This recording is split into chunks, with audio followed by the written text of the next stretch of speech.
Je traînais sur YouTube et j'ai découvert une chaîne et vraiment le slop contamine tout internet. Là en l'occurrence c'était une chaîne qui parle de MMA. Voilà, je fais des sports de combat, je me suis dit je connais pas l'état de l'art sur ce qui marche en free fight, donc je clique, comme ça peut-être je vais apprendre des bases. Mandibular angle. The mandibular angle is promoted in martial arts folklore as a knockout switch. Le youtubeur est pas hyper fun, c'est un peu des énumérations de techniques, c'est un peu redondant, mais voilà, l'important c'est que j'apprenne des trucs a priori. Sauf que...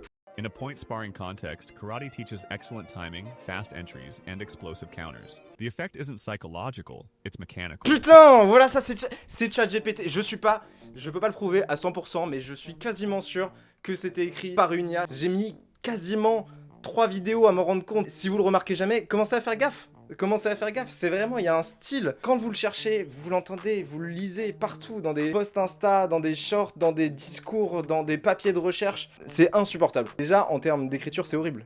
Cette manière-là de faire des phrases genre « ce n'est pas ça, c'est ça », on dirait que ChatGPT simule à chaque phrase le fait d'avoir lâché une énorme punchline. The effect isn't psychological, it's mechanical.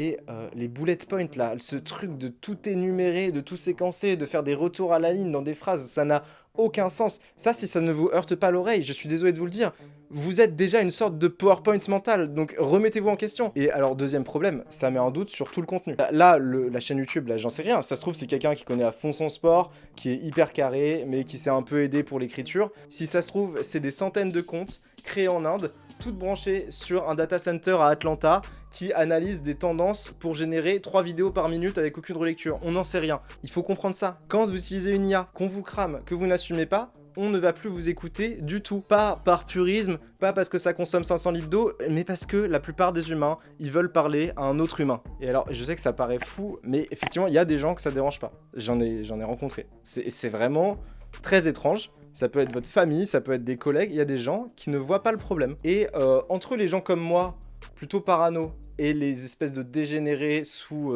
LinkedIn IA, il y a un énorme ventre mou de gens qui seraient plutôt d'accord avec les gens comme moi, mais qui se posent juste pas la question de savoir si c'est de l'IA ou pas. Donc, c'est un combat de civilisation. Il n'y a pas de paix civile possible parce qu'il n'y a pas de société possible dans un internet pollué par le slop. L'un des deux camps doit détruire l'autre et il doit détruire l'autre en récupérant le ventre mou des indécis. Cette vidéo sera une première charge de cavalerie, partagez-la en max, mettez-la dans le WhatsApp familial avec votre grand-mère qui n'a aucune idée de ce conflit de civilisation qui s'annonce et on va gagner. On n'a pas battu l'Espagne, mais on peut battre le slop.